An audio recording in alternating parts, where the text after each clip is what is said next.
पिछले एपिसोड में हमें दिखाया गया था कि जुनहो जमीन पे कोलैप्स हो गया और होंगजू उसे पकड़ते हुए पूछती है कि क्या तुम ठीक हो। तो जुनहो जवाब देता है कि अगर मैंने तुम्हें सच बता दिया कि मैं मेरी बीमारी की वजह से तुम्हें छोड़ के चला गया तो क्या तुम मुझे अपनी जिंदगी में वापस लोगी। एपिसोड 7 की शुरुआत यही से होती है और होंगजू जुनहो की बातों को इग्नोर करके उसे उठने के लिए कहती है, लेकिन जुनहो उसे गले लगा लेता है। जुनहो रोते हुए कहता है कि अब मैं तुम्हें सच बताने वाला हूँ। असल में मुझे पैनिक अटैक्स आने लगे थे, मुझे सांस लेने में दिक्कत हो रही थी, मेरा सिर घूमने लगा था, मेरे हाथ कांपने लगे थे और मेरे लिए एक शब्द भी लिखना इम्पॉसिबल बन गया था और मैं नहीं चाहता था कि तुम मुझे इस हालत में देखो। तुम्हें छोड़कर जाते वक्त तुम्हें रोते हुए देखकर मुझे भी बहुत ज्यादा तकलीफ हुई। होंगजू, हम एक दूसरे को 10 सालों से जानते हैं। तुम्हें पता है कि तुम मेरे लिए कितनी स्पेशल हो और मुझे पता है कि मैं तुम्हारे लिए स्पेशल हूँ। इन 10 सालों में हमारा एक कनेक्शन बन गया है और मैं इस रिश्ते को जाने नहीं दे सकता। होंगजू जुनहो की सारी कही हुई बातों को इग्नोर करके वहाँ से जाते हुए कहती है कि मैं तुम्हारे बॉस को कॉल करके बताती हूँ कि तुम्हें ठीक नहीं लग रहा है। और जुनहो इरिटेट होकर कहता है कि होंगजू, मेरा सच जानने पर भी तुम मुझे छोड़ के जाने वाली हो। मैं मानता हूँ कि मुझसे गलती हो गई, लेकिन मेरी भी मजबूरी थी, मैं बीमार था। ये जानने पर भी तुम मेरा दिल तोड़ने वाली हो। तुम मेरे साथ ऐसे बिहेव कैसे कर सकती हो? प्लीज मुझे माफ कर दो होंगजू, मुझे एक और मौका दे दो। होंगजू बोलती है कि पिछले 3 सालों से मैं पागल हो रही थी ये सोचकर कि मैंने ऐसा क्या ही कर दिया कि तुम मुझे छोड़कर चले गए। बचपन से लेकर आज तक लोग मुझे अबैंडन करते रहे और तुम जब मुझे छोड़कर चले गए तब मैं समझने लगी कि शायद प्रॉब्लम मुझ में ही होगा। पर अब तुम्हारी वजह जानकर, पर अब तुम्हारा सच जानकर मुझे तुम पे गुस्सा आ रहा है। मुझे अब समझ में आ रहा है कि 3 साल पहले मैंने कुछ भी किया होता फिर भी तुम मुझे बिना बताए ही चले जाते। तुम चाहते हो कि मैं तुम्हें माफ करूं? ठीक है, मैंने तुम्हें माफ कर दिया। मैं जिस सवाल का जवाब 3 सालों से जानना चाहती थी उसका जवाब देने के लिए थैंक यू। तुम्हारी बातों से अब मुझे समझ में आ रहा है कि लोग अपनी मर्जी से मुझे छोड़कर जा रहे थे, इसमें मेरी कोई गलती नहीं थी। यह कहकर होंगजू वहाँ से जाने वाली होती है और जुनहो उसे रोकने की कोशिश तो करता है, पर होंगजू उसे कहती है कि देखो, मैं तुम्हें साफ साफ बता रही हूँ कि मैं किसी और को पसंद करती हूँ और शायद आज के बाद मैं उस इंसान को और ज्यादा पसंद करने लगूंगी। और होंगजू वहाँ से चली जाती है। पिछले एपिसोड के एंडिंग में हमें यह भी दिखाया गया था कि हुयंग की मम्मी उसे कहती है कि मैं अमेरिका अकेले वापस नहीं जाऊंगी, मैं भी कोरिया में रुकूंगी, मैं भी यही काम करूंगी। और वो वाला सीन यहाँ पे कंटिन्यू होता है। हुयंग अपनी मम्मी को कहता है कि अगर आप ये ड्रामा मेरे वजह से कर रही है तो आप रुक जाइए, क्योंकि इस बार मैं भी मेरी बातों से पीछे नहीं हटने वाला। बचपन से लेकर आज तक आपके डिसीजन से मैं चलते आ रहा हूँ, लेकिन अब मैं मेरी मर्जी से जीऊंगा, अब मैं मेरे खुद के डिसीजंस लूंगा। और हुयंग ये बात कहकर ऑफिस से चला जाता है। हुयंग का ये बदला हुआ रूप देखकर वुक चौंक जाता है और हुयंग की मम्मी को कहता है कि ये हुयंग को हो क्या गया है, वो इतना बदल कैसे गया? क्या वो बचपन से ही ऐसा था या फिर इतने सालों से उसने खुद को कंट्रोल करके रखा था? यहाँ ऑफिस वापस आने पर होंगजू अपने बॉस बे को बताती है कि वो जुनहो के एनिमेशन प्रोजेक्ट को छोड़ना चाहती है क्योंकि उसकी फीलिंग्स काम के बीच आ रही है। बे उसे पूछती है कि क्या जुनहो ने तुम्हारे साथ कुछ किया, क्या उसने तुम्हें कुछ कहा? तो होंगजू झूठ बोलते हुए कहती है कि नहीं, इसमें जुनहो की कोई गलती नहीं है, मैं ही खुद की फीलिंग्स को कंट्रोल नहीं कर पाई। और इसलिए बे होंगजू का डिसीजन एक्सेप्ट कर लेती है क्योंकि उसने होंगजू को वादा किया था कि अगर उसकी फीलिंग्स काम के बीच आ गई तो वो उसे ये प्रोजेक्ट छोड़ने देगी। ऑफिस से बाहर आने पर फिर होंगजू बहुत लो फील कर रही होती है क्योंकि जुनहो के एनिमेटेड प्रोजेक्ट पे काम करने से उसे मेन प्रोड्यूसर बनने का चांस मिलता, पर उसने इस सुनहरे मौके को ऐसे ही फेंक दिया। उसी वक्त वहाँ पे हुयंग आ जाता है और होंगजू उसकी तरफ भागकर उसे कसकर गले लगा लेती है। होंगजू हुयंग को कहती है कि आज मुझे जो करना है मैं वो करूंगी। और होंगजू और हुयंग फिर अपनी डेट के लिए एक आर्केड में जाते हैं जहाँ पे वो बहुत सारे गेम्स खेलते हैं। वो कैरियोके जाके गाने गाते हैं और एंजॉय करते हैं। और डेट खत्म होने के बाद घर आते वक्त होंगजू हुयंग को कहती है कि आज हम लोग ने आर्केड में बहुत पैसे खर्च कर दिए। हुयंग कहता है कि जाने दो, वैसे भी आज मेरा गेम्स खेलने का मन था। और होंगजू हैरान होकर पूछती है कि क्या तुम्हें गेम्स खेलने थे क्योंकि तुम स्ट्रेस्ड आउट हो? आज मेरा दिन बहुत स्ट्रेसफुल गया, लेकिन मुझे नहीं पता था कि तुम्हें भी काम की वजह से स्ट्रेस आता है। हुयंग हिचकिचाते हुए बोलता है कि वो असल में मैंने मेरा जॉब छोड़ दिया है। और ये बात सुनकर होंगजू इतनी शॉक हो जाती है कि वो हुयंग का हाथ पकड़ के उसे ट्विस्ट कर लेती है और चिल्लाती है कि क्या तुम पागल हो गए हो? तुमने तुम्हारा जॉब क्यों छोड़ दिया? मैंने तुम्हें अमेरिका जाने से मना कर दिया क्या, इसलिए तुमने अपना जॉब छोड़ दिया? हुयंग होंगजू का हाथ पकड़कर उसे समझाता है कि याद रखो, मैं हुयंग हूँ, मैं सब कुछ हैंडल कर सकता हूँ, तुम सिर्फ मुझ पे विश्वास करो। और होंगजू हुयंग की बातों से कन्विंस होकर कहती है कि ठीक है, अब से मैं सिर्फ तुम पे ही विश्वास रखूंगी। घर जाने पर फिर होंगजू अपने लैपटॉप से जुनहो के एनिमेशन प्रोजेक्ट के सारे फाइल्स और डॉक्यूमेंट्स डिलीट कर देती है। वो माय अवांट-गार्डे लव और जुनहो के बाकी बुक्स को कलेक्ट करके बाहर कचरे में फेंक देती है। और ये सीन देखकर हम समझ जाते हैं कि होंगजू अब सच में जुनहो से कोई भी अटैचमेंट नहीं रखना चाहती, वो उससे कोई रिश्ता नहीं नहीं रखना चाहती। अगली सुबह फिर हुयंग होंगजू को ऑफिस छोड़ के देने वाला होता है, लेकिन अचानक से उसी वक्त हुयंग की मम्मी वहाँ पे आ जाती है। हुयंग शॉक होकर अपनी मम्मी को पूछता है कि आप यहाँ क्या कर रही है, और होंगजू कंफ्यूज होकर पूछती है कि क्या ये तुम्हारी मम्मी है। हुयंग की मम्मी खुद को इंट्रोड्यूस करते हुए कहती है कि हाँ, मैं हुयंग की मम्मी हूँ, और होंगजू और हुयंग ने हाथ पकड़े हुए होते हैं। लेकिन ये जानकर कि हुयंग की मम्मी उनके सामने खड़ी है,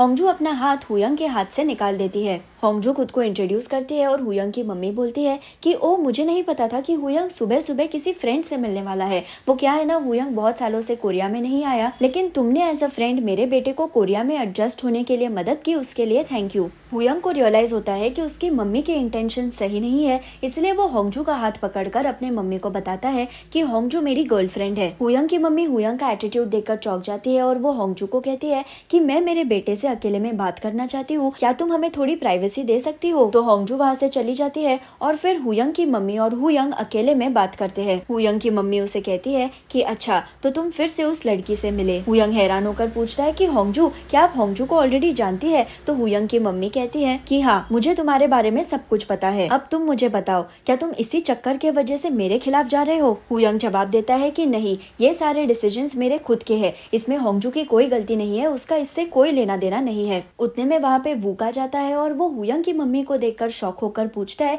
कि बड़ी बहना, तुम यहाँ क्या कर रही हो। हुयंग की मम्मी बोलती है कि ये घर मेरा है, मैंने तुम्हें यहाँ सिर्फ रहने की जगह दी थी, लेकिन तुमने तो इस घर को पूरी तरह से रीडिजाइन कर दिया। वूक बहाने बनाते हुए कहता है कि हाँ, मैंने तुम्हारे परमिशन के बगैर इस घर को रेनोवेट और रीडिजाइन कर लिया, क्योंकि मुझे पता है कि पुराने घर को देखकर तुम्हें तुम्हारे पति की याद आती है, जिससे तुम्हें और गुस्सा आएगा। और ये बात सुनते ही हुयंग की मम्मी वूक को किक मारते हुए पूछती है कि कौन सा पति। वूक हुयंग की मम्मी को शांत करते हुए बोलता है कि छोड़ो इन सारी बातों को, तुम थोड़ी इस घर में रहने वाली हो, तुम थोड़ी कोरिया में रहने वाली हो। तो हुयंग की मम्मी बोलती है कि मैं जितने भी दिन कोरिया में रुकने वाली हूँ, उतने टाइम तक मैं इसी घर में रहूंगी। ये कहकर हुयंग की मम्मी वहाँ से चली जाती है और वूक को इन बातों की वजह से सदमा लगता है और वो चिल्ला के रोने लगता है कि प्लीज बहना, अमेरिका वापस चली जाओ, यहाँ मत रहो हमारे साथ। वूक फिर होंगजू को मैसेज करके इन्फॉर्म कर देता है कि कैसे हुयंग की मम्मी अब उनके साथ घर पे रहने वाली है। इसलिए होंगजू जब ऑफिस से वापस आती है, तब वो बहुत धीरे धीरे से बिना किसी आवाज के अपने घर जाने की कोशिश कर रही होती है, लेकिन तभी कोई उसे पकड़ लेता है। ये और कोई नहीं हुयंग होता है और हुयंग होंगजू को गले लगा लेता है।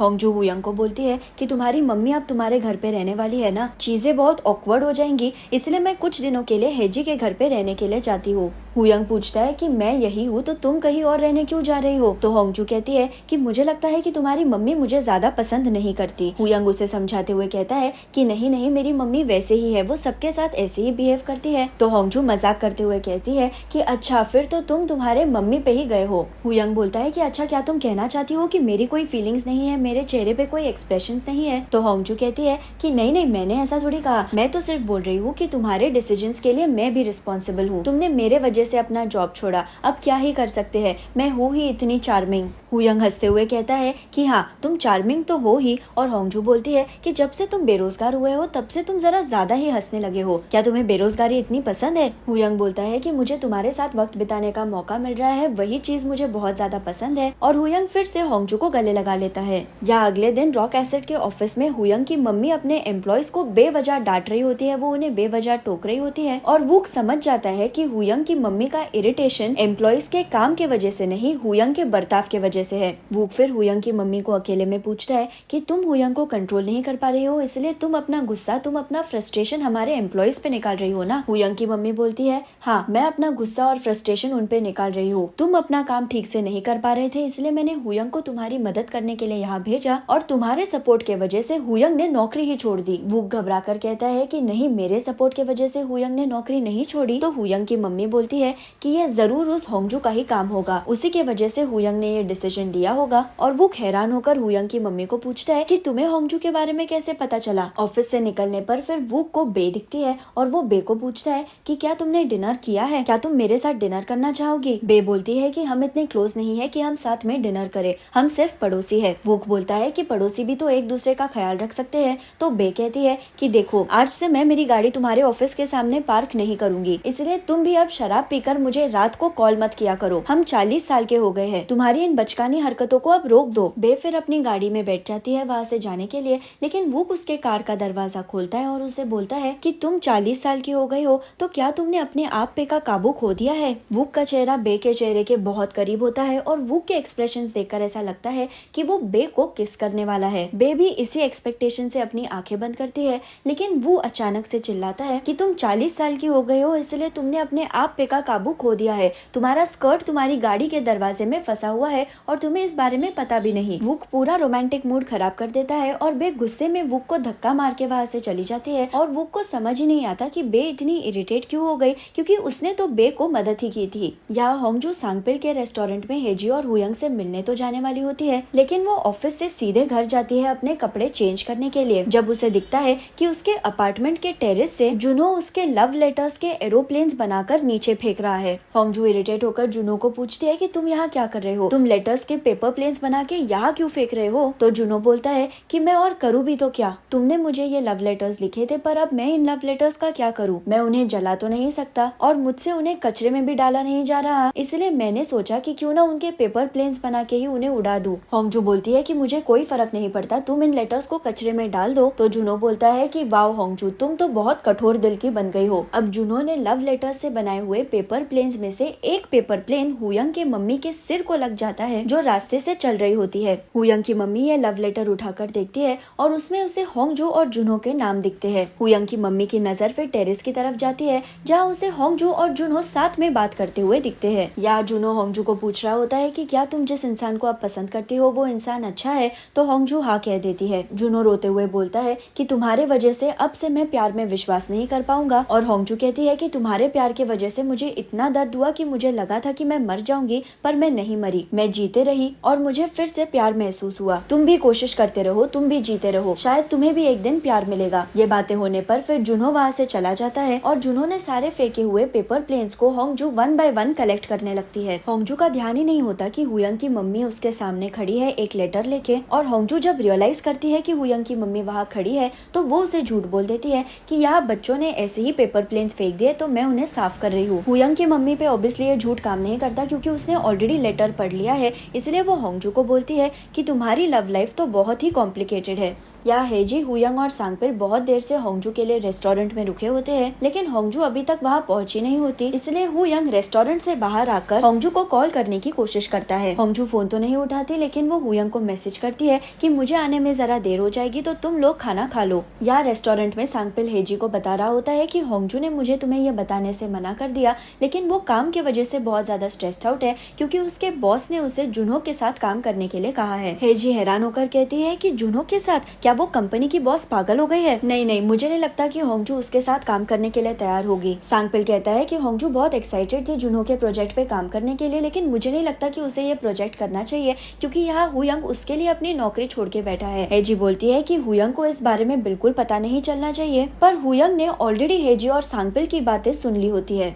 यहाँ हुयंग की मम्मी होंगजू को बोलती है कि आज जो हुआ क्या मैं उसके बारे में हुयंग को बता दूं? देखो सच बताओ तो मैं नहीं चाहती कि हुयंग तुम्हारे जैसे लड़की के साथ इन्वॉल्व हो, मैं नहीं चाहती कि वो तुम्हारी घटिया लव लाइफ में इन्वॉल्व हो। मेरा हुयंग रॉक एसेट्स का CEO बनने वाला है, वो बड़ी चीजों के लिए बना है, वो बड़ी दुनिया के लिए बना है। उसका कोरिया में रहना ठीक नहीं होगा, उसका टैलेंट, उसका पोटेंशियल कोरिया जैसे छोटी सी जगह के लिए नहीं है, इसलिए मैं उसे वापस अमेरिका लेके जाने के लिए यहाँ आई हूँ। होंगजू बोलती है कि कोरिया में रहना या ना रहना तो हुयंग का डिसीजन होना चाहिए, तो हुयंग की मम्मी बोलती है कि नहीं, मेरा डिसीजन ही उसका डिसीजन है। जब से हुयंग कोरिया आया है तब से वो पूरी तरह से बदल गया है। मेरा बेटा कभी भी ऐसा नहीं था, मेरा बेटा कभी भी ऐसे बिहेव नहीं करता था, इसलिए मैं चाहती हूँ कि तुम हुयंग को छोड़ दो, तुम उससे अपना रिश्ता तोड़ दो। होंगजू बोलती है कि मैंने हुयंग को नहीं रोका, वो खुद के मर्जी से यहाँ रुक रहा है। तो हुयंग की मम्मी पूछती है कि क्या तुम कहना चाहती हो कि मेरा हुयंग ही तुम्हें छोड़ने के लिए तैयार नहीं है? होंगजू बोलती है हाँ, हुयंग ही चिपकू है, वो जिस दिन से कोरिया वापस आया है उस दिन से वो मुझसे फ्लर्ट कर रहा है। बीच में मेरा एक्सीडेंट हुआ था तो हुयंग ने जबरदस्ती मेरा ध्यान रखा, वो जबरदस्ती मुझे वेकेशन के लिए भी लेके गया। मेरा ब्रेकअप होने पर वो बहुत ज्यादा खुश हुआ, मुझे तो वो इतना पसंद नहीं था, लेकिन हुयंग जैसा स्मार्ट और हैंडसम आदमी जब मुझसे फ्लर्ट कर रहा था तब मैं भी खुद की फीलिंग्स को कंट्रोल नहीं कर पाई।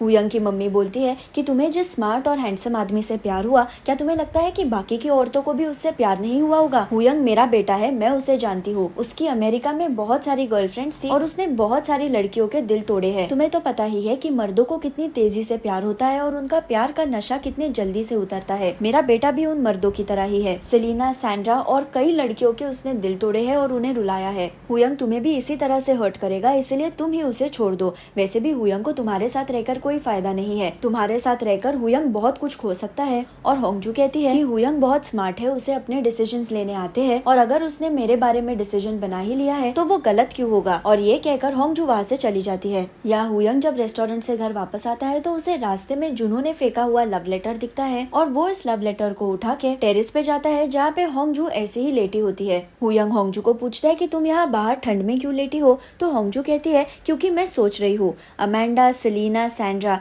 ये सारी तुम्हारी अमेरिका में की गर्लफ्रेंड्स थी। आज तुम्हारे मम्मी ने मुझे बताया कि कैसे तुमने इन लड़कियों के दिल तोड़े, कैसे तुमने उन्हें रुलाया और कैसे तुम मुझे ऐसे ही हर्ट करोगे। हुयंग हैरान होकर कहता है कि तुम मेरी मम्मी की बातों को ज्यादा सीरियसली मत लो। तो होंगजू कहती है कि ठीक है, मैं इस बात को सीरियसली लेती भी नहीं, लेकिन तुम्हारी मम्मी तुम्हें वापस ले जाने के लिए यहाँ आई है, ये बात बहुत ज्यादा सीरियस है। हुयंग बोलता है कि मैं वापस नहीं जाने वाला। तो होंगजू कहती है कि अगर तुम वापस चले गए तो क्या तुम्हारे जाने के बाद मुझे पता चलेगा कि तुम चले गए हो? हुयंग बोलता है कि तुम्हें मेरी मम्मी की बातों की तरफ ध्यान नहीं देना चाहिए, तुम्हें मेरी बातों पे विश्वास करना चाहिए। होंगजू इरिटेट होकर कहती है कि मैं इस सिचुएशन में तुम पे विश्वास कैसे रखूं? तो हुयंग बोलता है कि अगर ट्रस्ट की ही बात हो रही है तो तुमने मुझे ये क्यों नहीं बताया कि तुम जुनहो के साथ किसी प्रोजेक्ट पे काम करने वाली थी? होंगजू पूछती है कि जुनहो का इस सब से क्या लेना देना है? तो हुयंग कहता है कि मैंने देखा है कि तुम जुनहो से कितना प्यार करती थी, तुम उसके लिए कितना रोती थी और उसने तुम्हें कितना हर्ट किया है। मैं तुम्हारी केयर करता हूँ, इसलिए तुम्हें मुझे इस प्रोजेक्ट के बारे में बताना चाहिए था। तो होंगजू कहती है कि मैंने वो प्रोजेक्ट छोड़ दिया है, मैंने जुनहो से रिश्ता तोड़ दिया है, लेकिन तुम्हारी बातें सुनकर मुझे ऐसा लग रहा है कि तुम मुझ पे ट्रस्ट नहीं करते, तुम भी उन बाकी के लोगों की तरह मुझे छोड़कर जाने वाले हो। और होंगजू अपने घर के अंदर चली जाती है। या अगले दिन होंगजू हेजी से मिलने के लिए उसके स्कूल के पास जाती है और स्कूल के इलाके को देखकर उसे अपने स्कूल के दिन याद आते हैं जब उसने हुयंग के साथ मिलकर स्कूल बंक की थी ताकि वो जुनहो से मिल पाए। वो हमेशा जुनहो की बातें हुयंग के सामने करती थी। हुयंग और वो चोरवन शहर में एक रात साथ में रुके थे, उसकी भी मेमोरीज होंगजू ने हुयंग से नहीं जुनहो से जोड़ी हुई थी। और जब हुयंग ने होंगजू को याद करवाया तभी उसे रियलाइज हुआ था कि उसने हुयंग के साथ टाइम स्पेंड किया था। ये मेमोरीज याद आने पर होंगजू को बुरा लगता है और उसे अपनी गलती का एहसास होता है कि उसने हुयंग को अपने जुनहो के प्रोजेक्ट के बारे में बताना चाहिए था ताकि हुयंग को उनके रिश्ते को लेकर इनसिक्योरिटी ना महसूस हो और उसे होंगजू पे ट्रस्ट हो। होंगजू ये पूरी स्टोरी हेजी को बताती है और हेजी कहती है कि कपल्स में ऐसे झगड़े तो होते ही रहते हैं। वैसे हुयंग के मम्मी ने जरूर तुम्हें उसके गर्लफ्रेंड्स के बारे में झूठ बोला होगा क्योंकि सेलिना गोमेज, सैंड्रा बुलॉक ये सारे तो एक्ट्रेसेस के नाम है। होंगजू कहती है कि उसके मम्मी की बातें छोड़ो, कल मैंने हुयंग को बहुत हर्ट किया है ये कहकर कि वो भी मुझे जुनहो की तरह छोड़कर चला जाएगा। हेजी बोलती है कि उसने तुम्हें कहा है ना कि वो नहीं जाएगा, तो तुम क्यों टेंशन ले रही हो। यहाँ रात के झगड़े के बाद हुयंग घर पे ड्रिंक कर रहा होता है जब सांगपिल भी वहाँ आ जाता है। सांगपिल हुयंग को बताता है कि एक दिन होंगजू ने नशे में उसे बताया था कि उसे एक ही सपना हर रात बार बार दिखता है। उसे दिखता है कि लोग उसे छोड़कर जा रहे हैं और वो उनके पीछे भाग रही है और होंगजू इन लोगों को अलविदा नहीं कह पा रही है। ये बात जानकर हुयंग को रियलाइज होता है कि वो अमेरिका होंगजू को बिना बताए ही चला गया था। जुनहो भी उसे ऐसे ही छोड़कर चला गया था जिस वजह से होंगजू को ट्रॉमा है। इसलिए कल रात झगड़े के वक्त होंगजू ने हुयंग को कहा कि मैं कैसे ट्रस्ट करूं कि तुम वापस नहीं जाओगे। तो अब हुयंग को समझ में आता है कि होंगजू का ये डर उसके पहले के एक्सपीरियंसेस से है और उसे होंगजू के लिए बुरा लगता है। यहाँ स्कूल में बच्चे फुटबॉल खेल रहे होते हैं और हेजी बिना ध्यान दिए ही ग्राउंड में चल के जा रही होती है। उसी वक्त कोई लड़का बॉल को बहुत जोर से किक मार देता है और ये बॉल तेजी से हेजी की तरफ आ रहा होता है और ये बॉल हेजी को जोर से लगने वाला होता है। सॉन जो ये पूरा सीन देख रहा होता है वो जल्दी से हेजी को बचाने के लिए बॉल के रास्ते में आ जाता है और ये बॉल हेजी को लगने के बजाय उसे ही लग जाती है और सॉन की नाक और आंख को चोट लग जाती है। सॉन को मेडिकल रूम में रखा जाता है जहाँ हेजी उससे पूछती है कि आज तुमने खुद की लाइफ रिस्क में डालकर मुझे बचाया, क्या तुम अभी भी एक्सेप्ट नहीं करोगे कि तुम मुझे पसंद करते हो। सॉन जिसमें फाइनली हिम्मत आ गई है वो बोलता है कि शुरुआत से लेकर अब तक मैं सिर्फ तुमसे ही प्यार करता हूँ, मैं तुमसे बहुत ज्यादा प्यार करता हूँ। हेजी शर्मा के कहती है कि मैं भी तुमसे प्यार करती हूँ और सॉन हेजी को अपनी तरफ तरफ खींचकर किस कर लेता है। यहाँ ऑफिस खत्म होते ही होंगजू जल्दी जल्दी से घर जा रही होती है ताकि वो हुयंग से कल रात के झगड़े के लिए माफी मांग पाए, और उसका ध्यान नहीं होता कि सामने के रास्ते से एक स्कूटर बहुत तेजी से उसकी तरफ आ रही होती है। ये स्कूटर होंगजू को मारने ही वाली होती है, लेकिन उसी वक्त कोई तो होंगजू को साइड में खींच लेता है और ये और कोई नहीं हुयंग होता है। हुयंग होंगजू को बोलता है कि तुम बिना देखे इधर उधर क्यों भाग रही थी, मैं तुम्हारे पास आ ही रहा था। होंगजू सिर्फ हुयंग का नाम ही बोल पाती है और यहाँ पर एपिसोड 7 खत्म हो जाता है। अगर आपको मेरा वीडियो पसंद आए तो उसे लाइक ज़रूर कीजिए और मेरे चैनल को सब्सक्राइब करना ना भूलें। Thank you.